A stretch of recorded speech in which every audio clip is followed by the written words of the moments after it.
পটল, উচ্ছে, ডাঁটা এগুলো সব। তরকারিটা কিন্তু খেতে খুবই ভালো আছে। আজকে আমি করবো পাঁচ তরকারি। তাই এখানে নিয়ে নিয়েছি উচ্ছে, ডাঁটা, পটল, আধখান একটা টমাটম ছোট, কিছুটা বড়ি, আর এখানে নিয়ে নিয়েছি গোল গোল করে কেটে আলু। কিছুটা কারণের জন্য প্রথম থেকে ভিডিওটা দেখাতে পারিনি, এখন দেখাচ্ছি। এখানে নিয়ে নিয়েছি আমি আলু, অল্প পরিমাণে তেল নিয়ে আলুটাকে দিয়ে দিয়েছি, আর এখানে অল্প হলুদ দিয়ে আলুটাকে আমি ভালোভাবে ভেজে নেব। আর এই পাঁচ তরকারি আমি পাঁচ তরকারিটা দেখতে থাকো। এই পাঁচ তরকারিটা খেতে কিন্তু খুবই টেস্টি লাগে, তোমরা একবার ট্রাই করো। আর রেসিপিটা যদি ভালো লাগে কমেন্টটা অবশ্যই জানাবে রেসিপিটা তোমাদের কেমন লাগলো। আর এখানে কিন্তু আমার আলুটা ভালোভাবে ভাজা হয়ে গেছে। এবার আমি আলুটাকে তুলে নিই। আর এই তেলের মধ্যে আমি দিয়ে দিচ্ছি উচ্ছেটাকেও আমি ভালোভাবে ভেজে নেব। এখন কিন্তু আমার উচ্ছেটা ভাজা হয়ে গেছে। এবার এটাকে আমি তুলে দিয়ে দেবো পটলগুলো আমি এখানে ভালোভাবে ফ্রাই করে নেব।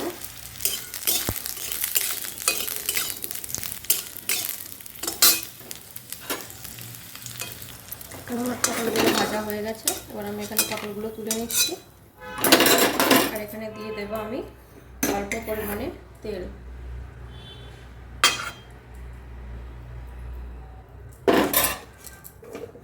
আর ডাঁটা কাটা ভেজে নেব।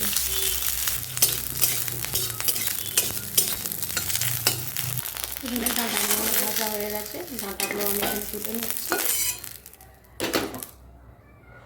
এখানে দিয়ে দেবো অল্প পরিমাণে তেল। এই ফোড়নের জন্য আমি ফোড়ন হিসাবে দিয়ে দিচ্ছি 5 ফোড়ন আর শুকনো লঙ্কা। এই রেসিপি বানিয়ে দেখো, একদম খেতে কিন্তু খুবই টেস্টি লাগে। এখন আমি দিয়ে দিচ্ছি টমেটো। ভিডিওটি কেমন লাগবে কমেন্টে জানাতে ভুলবেন না, অবশ্যই কমেন্টে জানাবেন। আর চ্যানেলটাকে সাবস্ক্রাইব করে দেবেন, ভিডিওটিকে লাইক করবেন, আর এই ভিডিও পাশে থাকবেন যাতে পরবর্তী ভিডিওগুলো আপনাদের এইভাবেই দিতে পারি। এখানে টমেটোটা ভালোভাবে ভাজা হয়ে গেছে, টমেটোটা সিদ্ধ হয়ে গেছে। এবার আমি এখানে দিয়ে দেবো অল্প পরিমাণে চিনি। আর এখানে মশলার জন্য নিয়েছি আদা বাটা, 1 চামচ জিরে, 1 চামচ ধনে, 1 চামচ হলুদ, 4টে কাঁচা লঙ্কা, আর 1 চামচ সরষে। এবার মশলাটাকে আমি ভালো করে কষিয়ে নেব। আমি মশলাটাতে প্রথমে একটু জল দিয়ে দিয়েছি, তাই এখানে আমি আর জল ব্যবহার করবো না। এই জলটাকেই ভালোভাবে মশলাটাকে কষিয়ে নেব। আর আমি কিন্তু এখানে কাঁচা লঙ্কা দিয়েছি বলে, কাঁচা লঙ্কা দিয়ে তরকারিটা বানাচ্ছি বলে আমি কিন্তু কোনো রকম গুঁড়ো লঙ্কা বা কাশ্মীরি লঙ্কার গুঁড়ো ব্যবহার করিনি। মশলাটা এখানে কষানো হয়ে গেছে। এবার আমি এই ভেজে রাখা উচ্ছে, ডাঁটা এগুলো সব আর দিয়ে দেবো পরিমাণ। এবার এটাকে ভালো করে মিশিয়ে নেব।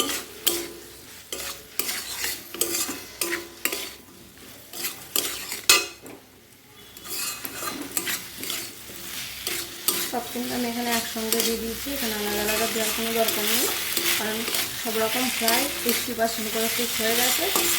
আর বাকিটা একটু অল্প পরিমাণে জল দেবে, এটা কিন্তু এখানে সিদ্ধ হয়ে যাবে। তাই আমি এখানে সব একসঙ্গেই দিয়ে দিয়েছি। এবার আমি এখানে দিয়ে দেবো অল্প পরিমাণে জল। আর এটাকে ভালোভাবে নেড়ে নিয়ে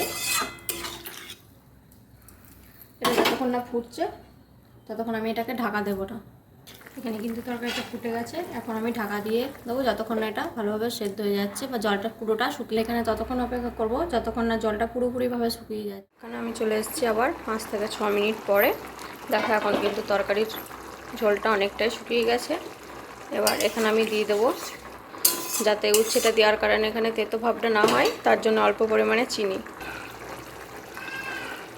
চিনিটা দেওয়ার পর আমি ভালোভাবে একটু নাড়িয়ে নেব। ঝোলটা প্রায় পুরোটাই অনেকটাই শুকিয়ে আসলে তখন আমি এখানে দিয়ে দেবো গরম মশলা। দেখো এখানে ঝোলটা শুকিয়ে কিন্তু অনেকটাই শুকনো শুকনো হয়ে গেছে। একটু রস রস না রাখলে আলুতে এটা সবটাই টেনে নেবে, তাই এখানে আমি দিয়ে দিচ্ছি একটু অল্প পরিমাণে গরম মশলা। এটা আমি ভালোভাবে মিশিয়ে নেব। এখানে আমার রেডি হয়ে গেছে মাছ তরকারি। আর এটাকে আমি নামিয়ে নেবো একটু। এখানে আমি দিয়ে দিলাম, ঢেলে নিলাম।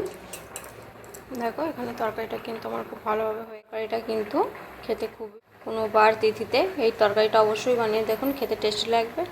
আজকের মতো এখানেই শেষ হচ্ছে, দেখা হচ্ছে পরের ভিডিও নিয়ে।